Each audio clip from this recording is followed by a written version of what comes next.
आसिफ मीर साहब, आपका ज़ाहिर आईटी से ताल्लुक़ है। सिस्टम्स लिमिटेड ने खुद एज अ कंपनी ग्रो किया है। ओवरऑल बजट पे भी मैं आपका कमेंट चाहूँगा, मगर हमें बहुत सालों से बताया जा रहा है कि जी पाकिस्तान ने अगर आगे बढ़ना है, ये करंट अकाउंट डेफिसिट के मसले से निपटना है और ग्रो करना है, तो सिर्फ टेक्सटाइल पे आप रिलाई नहीं कर सकते। आईटी एक ऐसी चीज़ है जिस पर आपको रिलाई करना पड़ेगा, और मुख्तलिफ हुकूमतें बताती रही हैं पिछले 10-12 साल में, बल्कि 15 साल ही कह लीजिए, जो 3-4 हुकूमतें आई। बट द प्रॉब्लम इज़, और हमें इंडिया की मिसाल दी जाती है कि वहाँ ग्रो कर गए तो हमारे यहाँ क्यों नहीं ग्रो कर सकते। बट हमने जो ग्रोथ है वो उस हिसाब की है नहीं। आपकी कुछ शिकायत रही हैं, कुछ शिकायत ये हैं कि जी एक तो हमारी जो हमें इन्वेस्टर को नहीं ला पाते, इन्वेस्टर को अगर बताएं पाकिस्तान का तो उनके कुछ इश्यूज़ हैं, मगर फिर एक ये शिकायत भी थी कि हम बाहर भी इन्वेस्टमेंट करने में हमें प्रॉब्लम्स आते हैं। क्या कुछ एड्रेस किया है इस बजट में कि हम आगे जाके रिलाई कर सकें आईटी पे कि ये हमें हमारी इकॉनमी को आगे लेके जाएगा? जी शुक्रिया शाजिब। पहले तो आपका मैं जवाब दे दूं कि बजट में क्या है। आई थिंक बजट में डेफिनेटली आईटी को उन्होंने आईटी एक्सपोर्ट पे हमें टैक्स, नॉर्मल टैक्स रिजीम में नहीं आया, तो जो नॉर्मल हमारा टैक्स मिनिमम टैक्स चल रहा था फुल एंड फाइनल उस पर रखा। तो हमारे लिए आईटी एक्सपोर्ट के लिए एक अच्छी बात हुई कि ये नॉर्मल टैक्स में नहीं आया, तो ये चेंज नहीं हुआ। या लैपटॉप पे टैक्स लगा दिए, मोबाइल फ़ोन पे लगा दिए, दैट्स फाइन। ये मतलब ऑफ कोर्स इसमें कहते हैं कि डिजिटल पाकिस्तान अगर बनाना है तो ये चीज़ें आपको ज़्यादा चाहिए, तो लैपटॉप मोबाइल फ़ोन आपको सस्ते करने हैं और आप ज़्यादा लेके आएँ यहाँ पर, ताकि सब डिजिटल पाकिस्तान का जो वो है। तो बजट में आई थिंक आईटी को कोई आईटी की उन्होंने सप्लाई के लिए कुछ 79 बिलियन रुपीज़, बहुत सारी चीज़ों के लिए, नॉट जस्ट सप्लाई बट में ट्रेनिंग, सप्लाई का मतलब है कि ट्रेनिंग और मार्केटिंग, उसके लिए 79 बिलियन का एक हदफ रखा गया है कि जिसको वो इन्वेस्ट करेंगे और आईटी की एक्सपोर्ट को या और ट्रेनिंग पे, ह्यूमन रिसोर्स ट्रेनिंग और मार्केटिंग पे। जो आपने अभी बात की इन्वेस्टमेंट की, आई थिंक ये मैंने बहुत सालों से मैं बात कर रहा हूँ, और आई थिंक लास्ट हमारी जो डिबेट में भी ये बात हुई थी कि investment abroad was not allowed. तो ही सर्कुलर आया है स्टेट बैंक का, और मैं प्राइम मिनिस्टर साहब का, फाइनेंस मिनिस्टर साहब end of course IT ministry and state bank governor, इन्होंने इस दफ़ा बजट के पहले भी इन्होंने ये ओपिनियन लिया और बजट में नहीं कर सके, बट नोटिफिकेशन आ गया, सर्कुलर आ गया स्टेट बैंक की तरफ से कि 3 चीज़ें उन्होंने अलाउ की हैं, विच इज़ बहुत बहुत इम्पॉर्टेंट थी ये कि आप जितना एक्सपोर्ट करते हैं, आईटी की जितनी भी कंपनियां हैं जो भी एक्सपोर्ट करते हैं वो आप यहाँ लेके आएँ, अपने स्पेशल अकाउंट में रखें, और 50% जो रिटेंशन की इजाज़त है वो 50% आप एज इट इज़ अपने ऑथराइज्ड डीलर का मतलब होता है जो जिससे आप बैंक में रेमिटेंस मंगवाते हैं, वो आप उसके थ्रू बग़ैर स्टेट बैंक के अप्रूवल के वो पैसे बाहर ले जा सकते हैं इन्वेस्टमेंट के लिए। अब आप उसमें अपनी सब्सिडरीज खोलें, वहाँ जाके एक्विजिशंस करें। ये एक बहुत बड़ा इक़दाम है, क्योंकि जब तक आप इन्वेस्ट नहीं करेंगे आप ग्रोथ हो ही नहीं सकती, इम्पॉसिबल है। दूसरा आई थिंक एक अलाउ ये एक और भी सेकंड कंडीशन जो हमने डिमांड की थी कि अगर आप इन्वेस्टर हैं बाहर से किसी आईटी कंपनी में या किसी स्टार्टअप में, कहीं भी आईटी कंपनी में, सर्विसेज कंपनी में, किसी में भी इन्वेस्टमेंट लाते हैं एज अ फॉरेनर, फ़र्ज़ करें आपने $10 मिलियन की इन्वेस्टमेंट लाए, तो अब वो इन्वेस्टमेंट यहाँ सारी नहीं यूज़ हो सकती। डिमांड बढ़ानी है ना, असल गेम है डिमांड का। सप्लाई भी करना है, लेकिन डिमांड नहीं होगी तो सप्लाई का क्या करेंगे। तो डिमांड के लिए अगेन सब बाहर जाना है, आपको अपनी मार्केट्स में इन्वेस्ट करना है। तो वो अब इन्होंने अलाउ कर दिया है कि अगर फॉरेन एक्सचेंज इम्पैक्ट नील होगा, जितने आप लेके आए हैं, इन्वेस्टमेंट आपने बाहर से रेस की, वो आप पैसे एज इट इज़ वापस ले जा सकते हैं, which is a big thing. तो आपने अब बाहर जाके अपने आप को इन्वेस्टमेंट जनरेट करनी है। प्राइवेट सेक्टर का काम है, गवर्नमेंट का काम नहीं है। गवर्नमेंट ने पॉलिसी फ्रेमवर्क दे दिया, अब हमने अगर कुछ इन्वेस्टमेंट लानी है हम लाएं, इस इन्वेस्टमेंट को बाहर ले जाएं और ग्रो करें इनऑर्गेनिकली। ऑर्गेनिकली तो हम कर ही रहे हैं, बट एक्विजिशंस के साथ और इन्वेस्टमेंट्स के साथ सब्सिडी। ये दूसरा। तीसरा जो हमने इनसे कहा था कि जो डोमेस्टिक कंपनीज हैं जो एक्सपोर्ट नहीं करती आज, तो वो क्या करें। हम तो ये चाहते हैं ना कि आपने कहा ना एक्सपोर्ट बढ़ानी है, तो हर बंदा, देखिए प्राइवेट सेक्टर में एंटरप्रेन्योर्स, हम लोगों को बेचना है, डिमांड हमें जनरेट करनी है, गवर्नमेंट ने नहीं जनरेट करके देनी है हमको। तो वो डोमेस्टिक कंपनीज़ को भी उन्होंने लिखा हुआ है सर्कुलर में कि profits of domestic companies are allowed to take outside, तो वो भी आप बाहर ले जा सकते हैं अगर आपके प्रॉफिट या $100,000, ये भी एक कंडीशन आ गई है। तो आई थिंक ये तीनों चीज़ें डोमेस्टिक कंपनीज जो एक्सपोर्ट नहीं करती उनको इंकरेजमेंट मिली है कि वो पैसे लेके जाके बाहर सेटअप करें और ग्रो करें एक्सपोर्ट। तो ये डिमांड जनरेशन के लिए बहुत ज़रूरी था। ये this was like a real show stopper. तो अब ये हो गया है और मेरी इंडस्ट्री से पूरी रिक्वेस्ट है, इट्स नॉट गवर्नमेंट का काम है पॉलिसी बनाना, उन्होंने अपना काम कर दिया। अब हमें सारी इंडस्ट्री से मेरी रिक्वेस्ट है कि वो पैसे लेके आएँ और ट्राई करें कि ये पैसे वापस जाएँ 50%, ताकि जितना रेमिटेंस आएगा उतना मुल्क को फ़ायदा होगा। और वो अगर उनको जब भी पैसे चाहिए for growth they can take out 50%, और यहाँ 50% ज़्यादा तो कंज्यूम ही हो जाएगा, क्योंकि आपकी HR कॉस्ट होती है, तो वो आप ऐसा तो नहीं है कि पूरे पैसे रख सकते हैं। दूसरा, आप अपने आप बाहर जाके इन्वेस्टमेंट रेज करें और इन्वेस्टमेंट लेके आएँ। अगेन बाहर की कंपनियों से पाकिस्तान में FDI आएगा और ग्रोथ होगी। और जो छोटी कंपनियाँ हैं या स्मॉल टू मीडियम साइज़, मेरी इनसे एक रिक्वेस्ट है कि इनकरेज हों इससे, और जितना भी प्रॉफिट है वो बाहर इन्वेस्ट करें और अपने आप को एक्सपोर्ट में कंपेटिटिव बनाएं। तो ये एक बहुत बड़ा इंपॉर्टेंट था जो हुआ है, और आई थिंक मुझे उम्मीद है कि इससे बहुत वैल्यू अनलॉक होगी। अगर नहीं किया तो फिर इंडस्ट्री का कसूर है इसमें।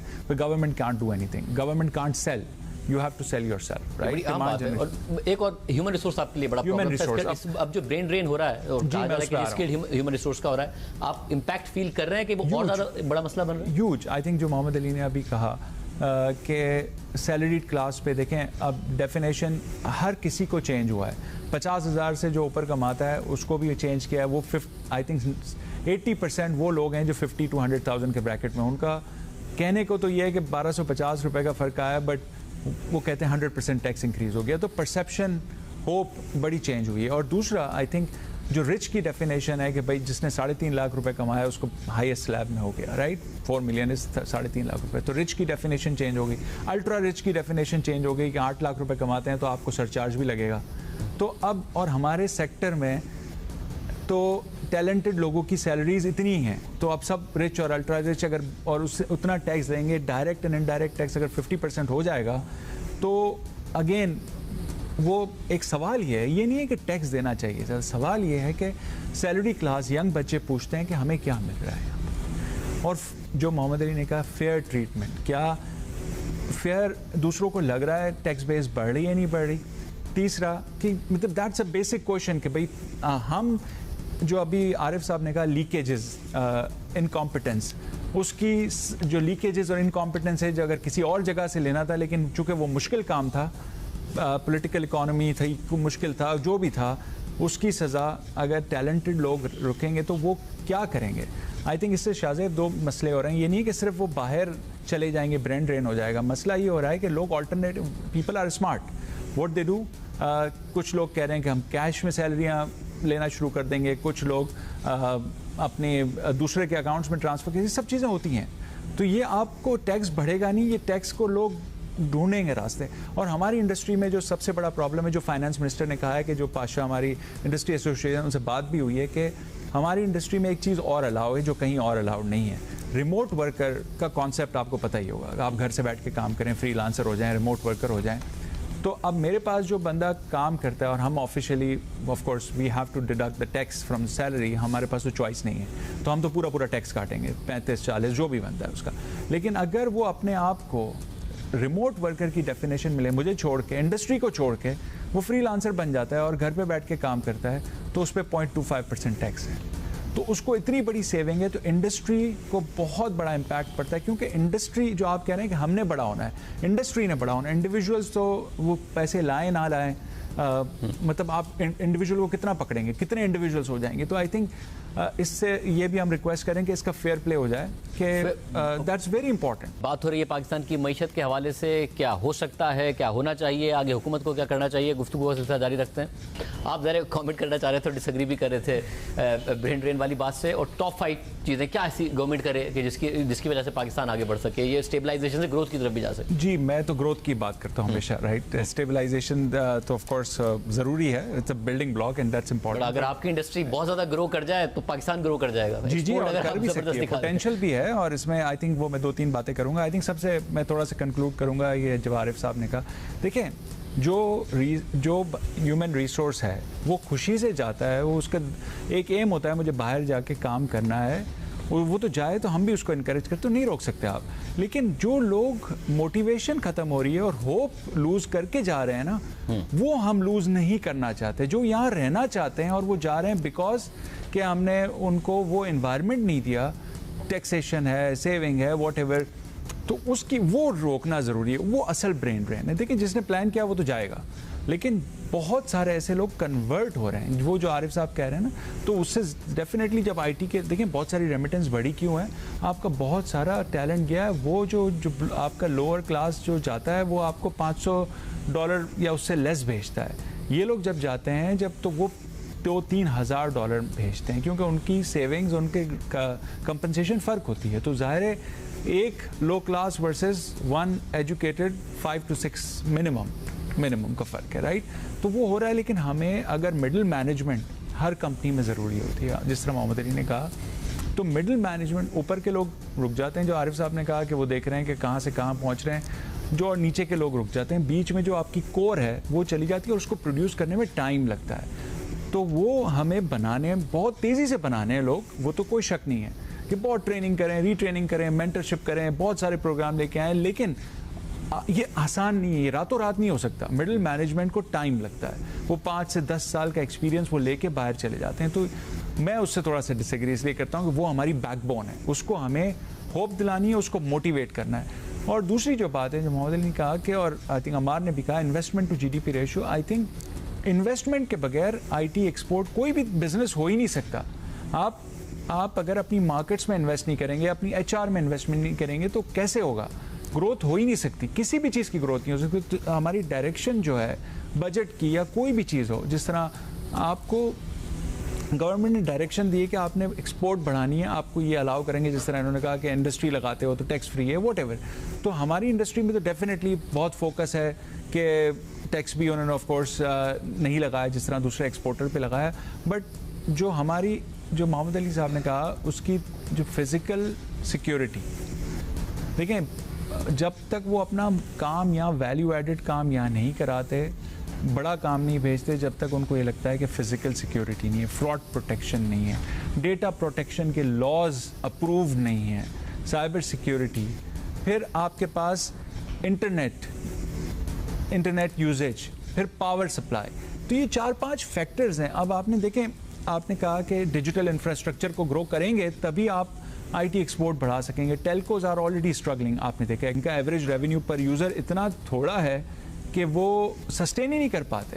2G 3G की अभी तक हमारे पास बातें हो रही हैं, दुनिया पता नहीं कहाँ से कहाँ पहुँच गई। तो हमें फाइबराइजेशन करनी है, बहुत सारा ब्रॉडबैंड देना है, उनको इंसेंटिवाइज करना है, राइट ऑफ वे को इम्प्रूव करना है। तो बहुत सारी चीज़ें हैं। देखें शाहजेब, जब तक ये एक अकेले एक्सपोर्ट नहीं होती, इसके लिए डिजिटल इंफ्रास्ट्रक्चर, फिजिकल इंफ्रास्ट्रक्चर। अब देखें, आप बात करते हैं, मैंने पहले भी कहा था कि अगर $1 बिलियन की सर्विसेज एक्सपोर्ट को आपने बढ़ाना है तो 2 तरीके हैं। आप या तो आईटी मिडिल मैनेजमेंट जो एक्सपीरियंस हो, 30-35 हज़ार बंदे हों, तो उनको बिठाने के लिए जगह भी तो चाहिए, राइट। तो मिलियन स्क्वायर फीट की जगह चाहिए आपको। वो अब वो कहाँ बन रही हैं? फिजिकल इंफ्रास्ट्रक्चर डेवलप नहीं हो रहा, आप कैसे किसी को दिखाएंगे? तो ये सब आपको लीड करना पड़ता है। ये चीज़ें आज प्लान करेंगे तो एक्सपोर्ट आहिस्ता आहिस्ता बढ़ेगी। सारा सिर्फ गवर्नमेंट की तरफ से नहीं, ये सारा प्राइवेट सेक्टर, या प्राइवेट सेक्टर की तरफ से, क्योंकि हमें कुछ इंडिविजुअल एग्जांपल्स तो नजर आती हैं एक्सपोर्ट में। अगर टेक्सटाइल है, इंटरलूप ने ग्रो किया, सिस्टम्स ने ओवर द ईयर्स बहुत तेजी से ग्रो किया। तो ऐसी बहुत सारी कंपनीज होना या फिर सिस्टम्स का एक बहुत बड़ी कंपनी बन जाना अगले 10 साल में,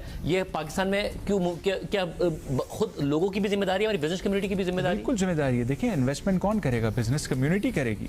कौन, कहाँ से? आईटी का जो एक एंटरप्रेन्योर अपनी बेसमेंट में 100 बंदों की कंपनी चला रहा है, उसको अगर कोई इंकरेज करेगा, कोई इन्वेस्टमेंट देगा। आपने अब नेबरिंग कंट्री में क्या हुआ है, बड़ी बड़ी ऑर्गेनाइजेशंस ने इन्वेस्ट किया है, जो मल्टीनेशनल्स हैं, कॉन्ग्लोमरेट्स हैं, उन्होंने इन्वेस्ट किया है। अब वही आरिफ साहब ने बात की, जब तक फॉरेन इन्वेस्टमेंट आती नहीं है हमारे पास, क्योंकि वो law and order, physical stability, political stability, बहुत सारे क्वेश्चंस होते हैं कि कोई $10 मिलियन आपको ऐसे नहीं दे देगा, $100 मिलियन ऐसे नहीं लगा देगा पाकिस्तान में। तो हमें इन्वेस्टमेंट पे लोकल्स एंड गवर्नमेंट की जिम्मेदारी नहीं है, हमें जनरेट करना, हमें वैल्यू प्रोपोजिशन देना है। देखें, ROI बिजनेसमैन को क्या चाहिए? रिटर्न चाहिए। रिटर्न है इस इंडस्ट्री में। और अब मैं एक और बात करूंगा। आई थिंक हम आईटी के जब हम बात करते हैं तो हम कहते हैं कि सिर्फ सॉफ्टवेयर डेवलपर होने चाहिए। आई थिंक एक लो हैंगिंग फ्रूट है जिसको हम जल्दी बना सकते हैं। देखिए, बंदे बनाने हैं, प्रोड्यूस करने हैं। तो कॉल सेंटर का बिजनेस, जिस तरह मैं आपको एक एग्जांपल दूं, फिलीपीन की एग्जांपल देता हूँ, $40 बिलियन की सिर्फ वॉइस की एक्सपोर्ट है। सिर्फ 6 कंपनियां, 6 लाख सीट्स का मतलब, यू कैन 6 लाख बंदे उन्होंने आउटसोर्स किए इंडिया फिलीपीन को, सिर्फ टॉप 6 कंपनीज हैं, बाकी तो बेतहाशा काम है। तो कॉल सेंटर के आप एजेंट जल्दी प्रोड्यूस कर सकते हैं। बीपीओ नहीं, क्योंकि 2009-10 में मुझे याद है कि जब पाकिस्तान में कॉल सेंटर बिजनेस ग्रो कर रहा था तो उस वक्त बड़ा दावा किया जाता था कि पाकिस्तान में लोगों का एक्सेंट भी बेहतर है, इंडिया के मुकाबले में ज्यादा बेहतर ग्रोथ हो सकती है, बट वो नहीं हुआ। तो वो भी क्यों नहीं हुआ? वो इसीलिए ना कि वो एचआर में, ह्यूमन रिसोर्स डेवलपमेंट में काम नहीं किया। और पाकिस्तान लोग सिक्योरिटी, ये जो मैंने 5 चीज़ें आपको बताई ना, देखिए फिजिकल सिक्योरिटी जब वो देखते हैं, फ्रॉड प्रोटेक्शन नहीं है, अगर उनका डेटा, वो बिलीव नहीं करते कि फ्रॉड प्रोटेक्शन के लॉ नहीं है। अब आई थिंक गवर्नमेंट ने एनसीसीआई बनाई है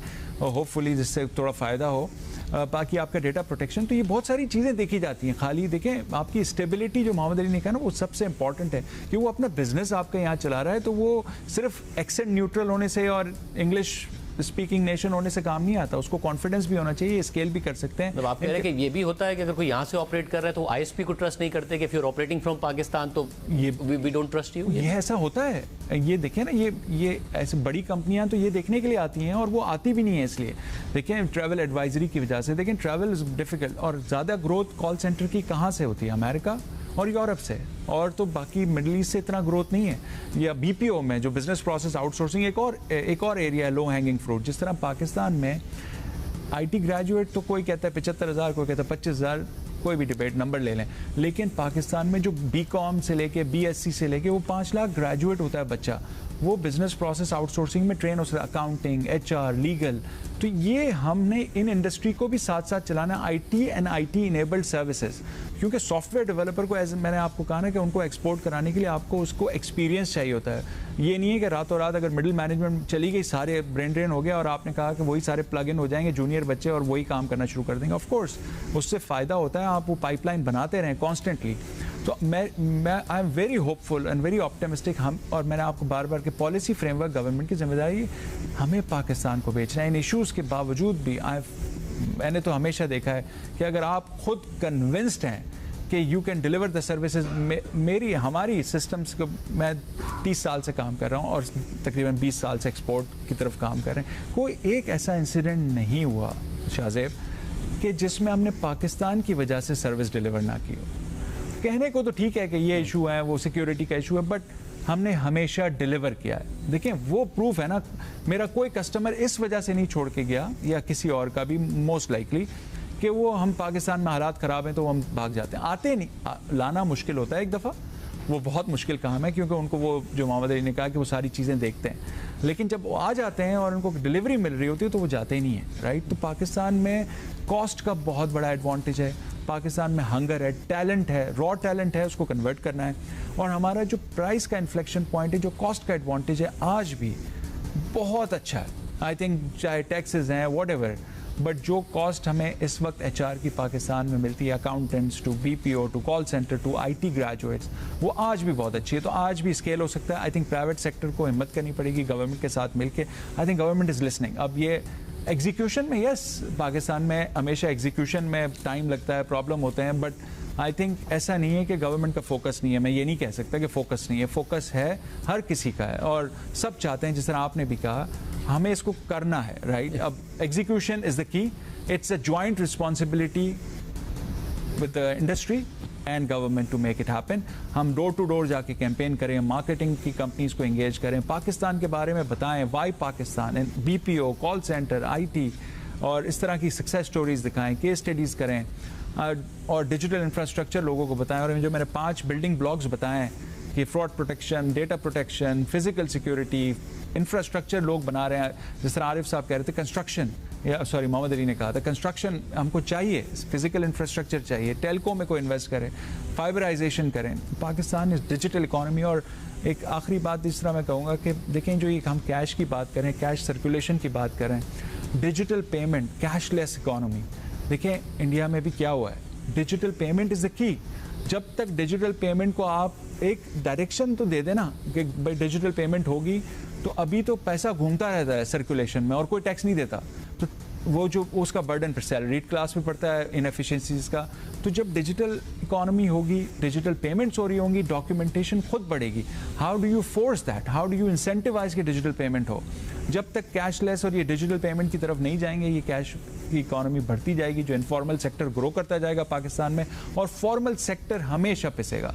तो I think because cash cash का business is easy. Digital payment हो, मगर अब मसला ये हो रहा है कि अब तो डिजिटल पेमेंट से रिफ्यूजल आना शुरू हो गए जब से बजट आया कि जी आप कैश ही लेकर आए। तो मैं कह रहा हूँ सर दैट्स अ प्रॉब्लम ना। तो हमें डायरेक्शन देखें, गवर्नमेंट का क्या पॉलिसी फ्रेमवर्क किया ना, तो they have to set the direction कि डिजिटल पेमेंट करोगे तो ये फायदा होगा। This is an incentive for digital payment, आपका टैक्स कम हो जाएगा, आप 18% टैक्स है तो कुछ we have to think out of box. ये बड़ी अहम बात है साहब। और आसिफ साहब आप तो खुद कह रहे हैं कि हुकूमत ने बहुत कुछ कर दिया है, अब यहाँ से अगर फेलियर होगा तो इंडस्ट्री का होगा, तो कोई 10 अरब डॉलर का कंट्रीब्यूशन अगले 5 सालों में 15, इतनी एक्सपोनेंशियल ग्रोथ आपकी इंडस्ट्री से आ सकती है जो कि एक्सपोर्ट को support they? I think definitely 30% तो इंडस्ट्री ग्रो खुद ही कर रही है। अगर आप देखें लास्ट 3-4 साल का कैगर लें 20 to 30% इन डॉलर टर्म्स तो ग्रोथ हो ही रही है, राइट। तो इस वक्त 3.5 बिलियन का नंबर तो इस साल जून में I think close to 3.5 billion आ जाएगा। तो अगर 20-30% ग्रोथ करती है तो ये 2-3-4 साल में तो डबल हो जाएगी, राइट। सो वो डेफिनेटली इतना पोटेंशियल है। लेकिन ये जो सारी चीज़ें मैंने कही और जो हम सब यही कह रहे हैं कि investment, environment, stability, human resource, hope create करना, लोगों को डीमोटिवेट ना करना, जो यहाँ रहे ही ना। जब टैलेंट नहीं होगा तो एक्सपोर्ट नहीं होगी, जब डिजिटल इंफ्रास्ट्रक्चर नहीं होगा तो एक्सपोर्ट नहीं होगी। तो ये चीज़ें करें तो पाकिस्तान में लोग तो हैं ना, टैलेंट है, काम तो हो सकता है। आई थिंक मैं सिर्फ एक बात करूँगा, आई थिंक ये जो हम सब बात कर रहे हैं कि ब्लैक इकॉनमी की, जो सब ने ये बात की, अगर मैं सम अप करूँ तो कि अब वेल्थ क्रिएशन, अगर वेल्थ क्रिएशन की जब तक री इन्वेस्टमेंट होती कैसे है, जब आप कुछ पैसे बनाएंगे तो ये आप ग्रोथ में इन्वेस्ट करेंगे। तो जब तक हम उसको इनकरेज, आपके सारी बजट और जो भी प्लानिंग है अगर उसको इनकरेज करेंगे, जिस तरह मैं अपनी एग्जांपल देता हूँ सिस्टम्स के, हम लोग 80% री इन्वेस्ट करते हैं, राइट। 20% गोज डिविडेंड, 80% तभी ग्रोथ होती है। और कोई तरीका नहीं, हमें कोई बैंक तो लोन नहीं देता, राइट। IT सर्विसेज कंपनी को तो कोई लोन नहीं मिलता कोलैटरल के अलावा, right. Very difficult. So you have to encourage the wealth creation and people need to make money. जो अभी अमार ने बात की, I think e-governance, e-society and e-economy is very important. I think जब तक डिजिटल ट्रांसफॉर्मेशन से हमारी एक्सपोर्ट तो नहीं बढ़ेगी, but digital transformation of Pakistan से हमारे ये होल प्लग इन होंगे। जिस तरह हम सबको पता है कि ये लोग, अभी आरिफ साहब ने कहा ओपन प्लॉट, क्या करते हैं लोग, पार्क कर देते हैं अपना ब्लैक पैसा। सबको पता है कि FBR की वैल्यू 20-30% है, 70% कैश आके उसमें डल जाता है। क्यों? तो ये जब तक हम डिजिटाइजेशन पे फोकस नहीं करेंगे, of course you just said कि FBR की डिजिटाइजेशन हो रही है, जो बहुत अच्छा स्टेप है। आई थिंक खाली डिजिटाइजेशन और execute enforcement that goes hand in hand. खाली डिजिटाइजेशन से कुछ नहीं होगा। अगर डिजिटाइजेशन कर दी, आपके पास वो डेटा आ गया, जिस तरह आरिफ साहब ने कहा कि ये रिटेलर है, ये इतनी इन्वेस्टमेंट कर रहा है, इतना चीज़ें बाई कर रहा है, इतना ट्रैवल कर रहा है, और उसका सोर्स ऑफ इनकम और फाइलिंग ज़ीरो, तो वो पता करना तो मुश्किल आज के दौर में तो कुछ भी नहीं है। आई थिंक ऑफ कोर्स ये एक्सरसाइज जब हो जाएगी तो क्या ये जब मिल जाएगा तो क्या इसको एग्जीक्यूट करेंगे हम, ये सवाल है। इन्फोर्समेंट होगी और उनसे वाकई कलेक्ट किया जाएगा, ताकि जो अनफेयर हो रहा है salaried and exporters and everything formal sector के साथ, इनफॉर्मल सेक्टर को जब तक हम नहीं करेंगे डिजिटाइजेशन से, और जो मैंने कहा ये digital transformation of Pakistan, end of course the companies like all of these companies, जितने भी हमारे बिजनेस कम्युनिटी बैठी हुई है यहाँ पर, और इसके अलावा उन सबको डिजिटाइज करना है, अपना एफिशिएंसी लानी है। एक्सपोर्ट आपकी कंपेटिटिवनेस, प्रोडक्टिविटी टेक्नोलॉजी के बगैर नहीं बढ़ सकती आज। अब हम मिनिमम सैलरी अगर आप बात कर रहे हैं इस बजट में सिर्फ 15% बढ़ाई गई, इन्फ्लेशन 25% है। क्यों? उस तबके को क्यों हम डिस्पोजेबल इनकम नहीं दे रहे? लोग कहेंगे कि हमारी कॉस्ट बढ़ जाएगी और प्रॉफिट नहीं होगा, बट उनकी प्रोडक्टिविटी बढ़ाएं। क्यों हम 25% 32,000 से 37,000 करते हैं, क्यों 40,000 नहीं हो सकता? बाकी सबको 25% रेज मिला है, क्यों मिनिमम सैलरी रिवाइज नहीं होती, राइट? सही, इन्फ्लेशन एडजस्टेड, क्यों हमारा बाइंग पावर कम होता रहता है? जो मैंने जिस तरह पहले भी कहा, तो ये बहुत सारी चीज़ें जो डिजिटाइजेशन से सॉल्व हो सकती हैं। It's not a rocket science, data है, बार बार मैं कहूँगा डेटा जनरेट हो रहा है। बैंकिंग कस्टमर्स तो बहुत थोड़े से हैं, 10% 20% कितना है, 10-15% ही है ना, बाकी तो 80% तो बैंक के उसमें है ही नहीं ना, वो क्रेडिट कार्ड यूज़ करते हैं ना बैंक के यूज़ करते हैं, राइट? तो वो उनको लेके आना है डिजिटल पेमेंट्स के थ्रू, उनको हमने टैक्स नेट में किसी तरह भी लेके आना है, तब जाके पाकिस्तान में सेविंग होगी बिलियंस ऑफ। जो आप 10 बिलियन डॉलर की बात करें, 10 बिलियन डॉलर में एक बहुत बड़ा हिस्सा ये हो सकता है, ये जो सेविंग जनरेट करेगी जब आप e society, e governance, G2G payment, G2B payment करेंगे तो।